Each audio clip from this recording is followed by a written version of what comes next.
Assalamualikum OyaRahmatullahe OyaBarakatuhu. Welcome to my virtual classroom, MKA Classroom. Now let's start today's video tutorial. Today we will start ratio analysis.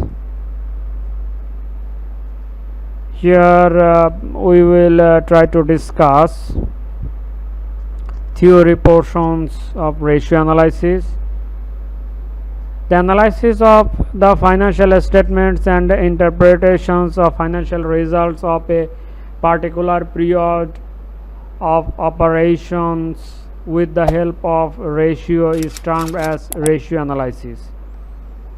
Ratio analysis is used to determine the financial soundness of a business concern.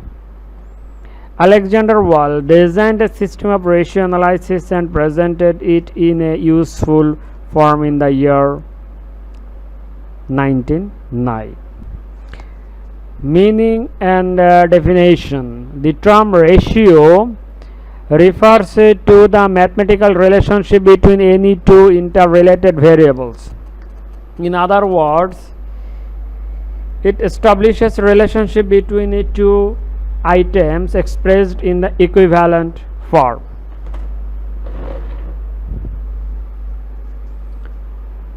According to Beatty, ratio can be defined as the term accounting ratio is used to describe a significant relationship which exists between figures shown in a balance sheet and profit and loss account in a budgetary control system or any other part of accounting management.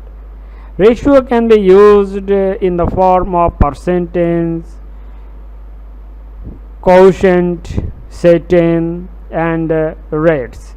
In the other words, it can be expressed as A to V or A is to V or A is to V or as a simple fraction, integer or decimal. A ratio is calculated by dividing one item or figure by another item or figure. Advantages of ratio analysis. It has the several advantages. You can see in here several advantages. So you can see ratio analysis is necessary to establish the relationship between two accounting figures, to highlight the significant information to the management or users who can analyze the business situations, and to monitor their performance in a meaningful way. The following are the advantages of ratio analysis. It facilitates accounting information to be summarized and simplified in a required form. It highlights the interrelationship between the facts and figures of various segments of business. Ratio analysis helps to remove all types of wastage and inefficiencies. It provides necessary information to the management to take prompt decisions relating to the business. So here is the two most advantages of ratio analysis, or you can call it the importance of ratio analysis. Now we will see limitations of ratio analysis, though it has the several limitations. Ratio analysis is one of the important techniques of determining the performance of financial strength and weakness of a firm. Though ratio analysis is relevant and useful techniques for business concern, the analysis is based on the information available to the financial statement. There are some situations where ratios are misused. It may lead the management to wrong directions. The ratio analysis suffers from the following limitations. Is that ratio analysis is used to the basis of financial statement, and numbers of limitations of financial statements may be affected the accuracy or quality of ratio analysis. Ratio analysis heavily depends on quantitative facts and figures, it ignores the qualitative data, therefore this may limit the accuracy. So in this way there are the several limitations. Now we will see classifications of ratios. So basically ratios are three types on the basis of balance sheet, profit and loss, and mixed. These are the three types of ratios.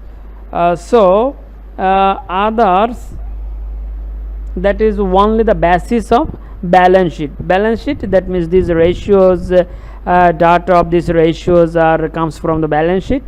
The ratios on the basis of profit and loss account, that means these ratios can be calculated from the data of profit and loss account, and after that these two are combinations, that is mixed statement, that is balance sheet and profit and loss account ratios of mixed statement, which is balance sheet and profit and loss account. That means here the ratios data can be taken from balance sheet and income statement. So according, ratios are classified on the basis of different parties interested in making use of the ratios. A very large number of accounting ratios are used for the purpose of determining the financial positions of a concern for different purpose. Then we will see ratios can be classified further in 5 groups.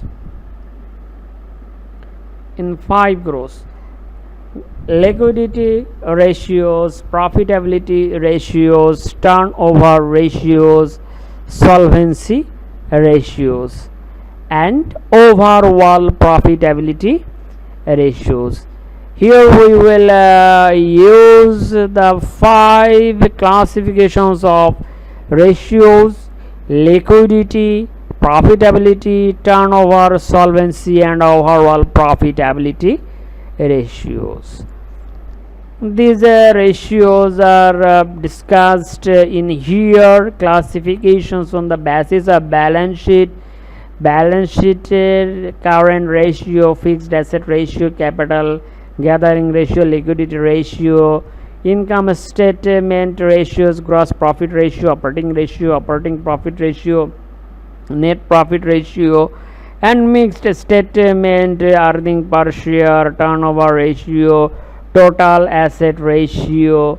So here we will previously discussed this matter. Now here we will see a graph on the basis of balance sheet. Here are the several ratios: current ratio, liquidity ratio, absolute liquidity ratio, debt ratio, proprietary ratio, capital gathering ratio, asset proprietorship ratio, capital inventory to working capital ratio, ratio of current assets to fixed assets, gross profit ratio, operating profit ratio, net profit ratio, expense ratio, interest coverage ratio. These are the basis of profit and loss account. Then on the basis of profit and loss account and balance sheet ratio, stock turnover ratio, debtor turnover ratio, payable turnover ratio, fixed asset turnover ratio, return on equity, return on shareholders fund, etc., etc., etc. Lastly, total asset turnover ratio. This all about today. Stay home, stay safe. Assalamualaikum warahmatullahi wabarakatuhu.